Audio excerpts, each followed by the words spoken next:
Welcome to part 2 of MicrobeWorld's interviews at the USA Science Festival in Washington, D.C. More exciting exhibits about the importance of microbiology in our daily lives. Enjoy another set of interviews. This is Dave. Dave is from the University of Georgia, and he's going to tell us about how microbes are important in degrading waste and generating energy. Could you tell us what you have going on here, Dave? Absolutely. So what we're looking at here is how, well, one man's trash can be another's treasure. So we're looking at how bacteria can use what we would consider to be a waste product, such as things you would find in a landfill, and how they can use it to actually survive. So what we have here are 2 digesters, and they're set up with what you might normally find in a landfill. We have garbage and paper cups, styrofoam cups, and we also have starch in there, which is thrown away in a lot of bio waste. And what we have is one of these carboys has bacteria in it, the other one doesn't. And we have a simple test to determine which carboy has starch in it and which doesn't, or which one has bacteria in it and which one doesn't. Did you want to step up and try this here? We're going to try this experiment. So we're looking to see which one of these digesters has bacteria in it. So you're going to take a sample out of both of them. And what we have in here is we're going to be looking at starch. And the bacteria that we put in is a soil bacteria. Just open it up a little bit and get a quick sample. So we're looking at soil bacteria, and these bacteria can actually digest starch and live off the starch. So we have, in this beaker here, we have some iodine, and iodine reacts with starch to turn purple. So you can go ahead and put a shot of iodine in there and see if there's any starch. So you got to lift up and push down. Okay, and that one stayed brown. And now try this carboy. And that one turned purple. So which of these has bacteria in it? Okay, so this turned purple, which means, is there starch in here? So the starch turned purple when it reacted with the iodines. There's starch in here, which means that the bacteria weren't degrading it. But in here, there was no starch left because we've had bacteria in here for a couple weeks that have been eating all the starch. So these bacteria they're digesting the starch, they're getting energy from it, and they're producing carbon dioxide. Carbon dioxide can be used by other bacteria, such as methanogens, which generate methane, which is what we can use as an alternative source of energy. So this is an example of how one organism can use what an organism considers waste to produce energy for themselves. So this is a wonderful example of how microbes may play a very critical role on our sustainability in the future, both to eliminate waste and to take care of some of our problems with energy. Yeah. Thank you very much. So now we're going to talk with Ann, also from the University of Georgia, and she's going to tell us something about this exhibit on how termites degrade wood. Yes, and termites act as big friends for little bacteria and other microorganisms so that they can do their microbial chemistry on big chunky things that are made out of wood. Termites have jaws and can mechanically break up the wood, which we don't want them to do in our houses, but is absolutely essential for them to do in forests. And they also do leaves and stuff. And so insects are the agents that make it possible to carry the bacteria around. And in this exhibit, you can see the bacteria that are carried around in the guts of the insects. Okay, because what we've got here, we've got some termites.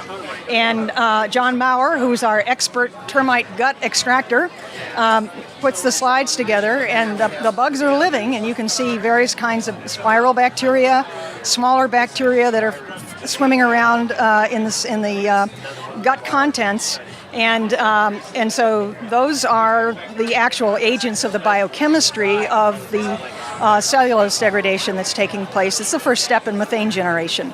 Okay. So these microbes actually are required for the termites to live on the wood. Absolutely. The microbes, and in fact, most macroorganisms have microbial communities that are essential for us to live.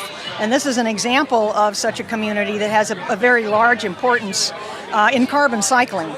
And yes, indeed, the microbes, of many kinds of microbes, in even a single termite.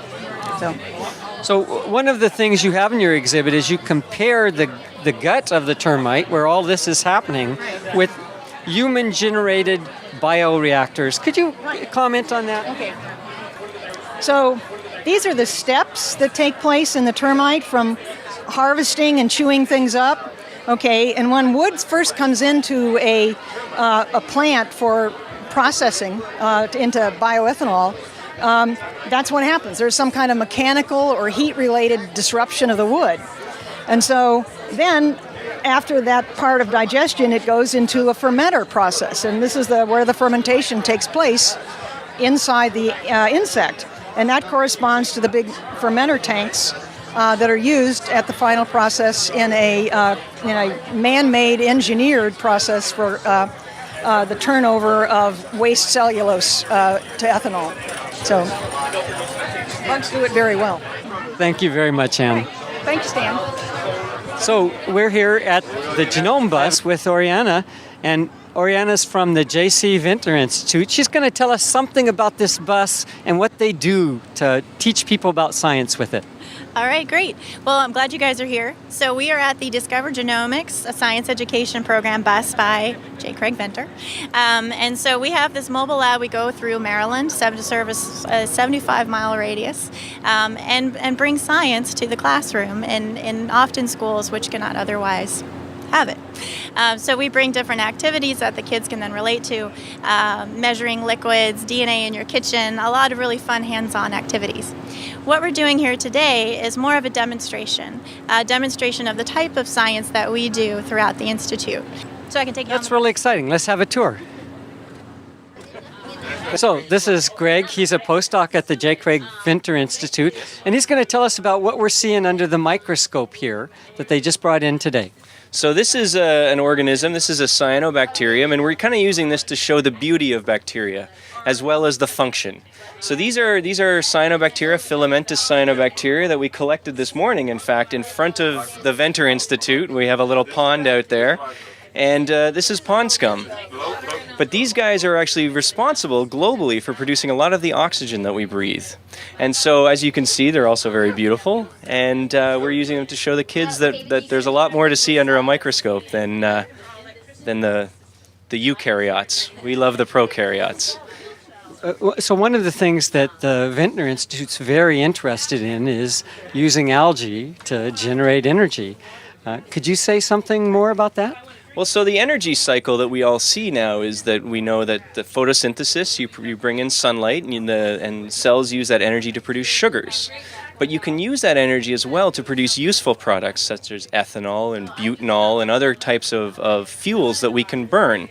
And so the Venter Institute is doing a lot of research right now in using or finding microbes and algae that can do this process for us, basically turn sunlight into usable fuel. Thank you, Greg. Thank you. What else do we have down here? So we have our communities. Now we want to put them to work. We do not want lazy bacteria. So when you're taking this back to wastewater treatment and the water cycle, what we're doing is we're enriching for different types of bacteria that exist in wastewater, that also exist in mud, and can actually facilitate wastewater treatment at a much faster rate than conventional systems using aeration. Also minimize the secondary biomass and ultimately the volume of sludge that we have to dispose of. So we have a demonstration of our mud battery. Now, this is also a fun thing you can do at home. And what we did is we took your standard fish tank and we filled it with mud. Now this is the same mud that we've got in our Winogradsky columns. We also, enriched in sunlight, so you see all these beautiful photosynthetic organisms layered throughout. Now, but the difference here is that we actually buried electrodes at different depths. Now this is an electrode. This is what I'm talking about here. So it's a graphite plate. Same kind of stuff that you have in your pencil, right? And we buried it at position 1, 2, and 3 in the mud. And what we're doing is we're actually reading the electrical potential, right, that the bacterial community is giving back to us through the electrode right there. Yeah. So what happens is we get a community of organisms, and they start giving away electrons very rapidly when they breathe, right? Process of breathing is just moving electrons around, right? We take in oxygen. Our mitochondria, yeah, exactly. But our mitochondria facilitate moving electrons to that oxygen, so then we spit out CO2, right? So we get energy from that.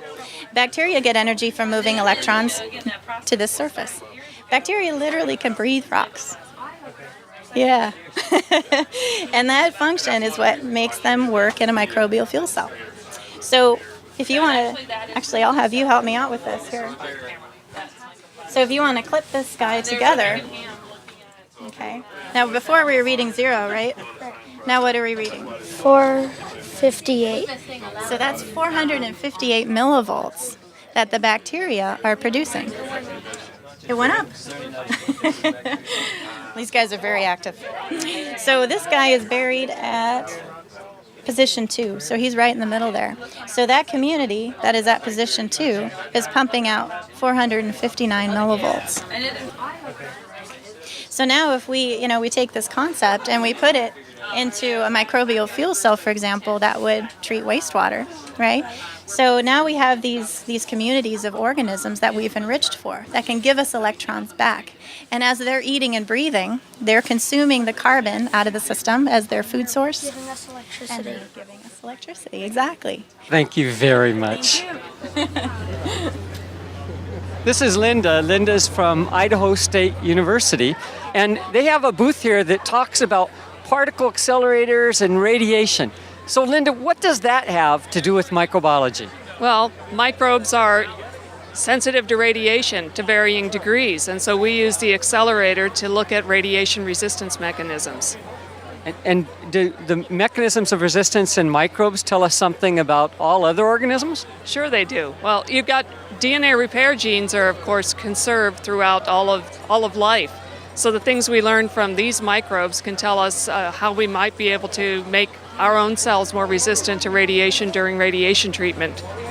What level of radiation, just for those of us who don't think about radiation all the time, how much radiation are you talking about versus some things that might be a common experience? Okay, that's a good question. Well, we have white blood cells over there, and they would take about 5 grays of radiation. We have E. coli over there, and that would take about 100 grays. And then we have Deinococcus radiodurans, which would take about 10,000 grays.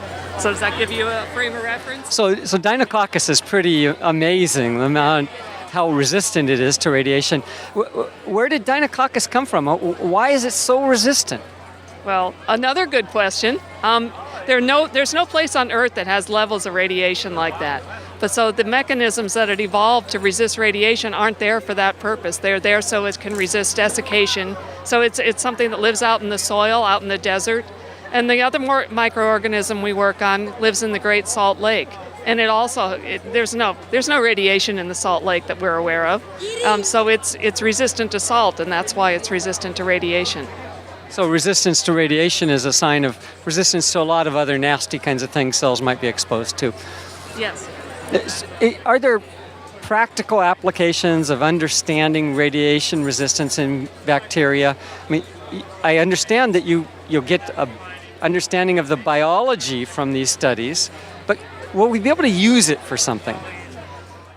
Okay, well, we could. I mean, the whole purpose behind what we do is to figure it out so that we can get around that resistance. We use radiation for sterilization purposes all throughout the food industry, medical industry, and then biodefense. So defense against things that might be threats. Okay, so if we can figure out how to get around their natural resistance mechanisms, we can make our treatment more effective. That's great. Thank you very much, Linda. It's been a great day here at the USA Science Festival. We hope you've enjoyed our interviews. To learn more great stories about microbiology, be sure to visit microbeworld.org.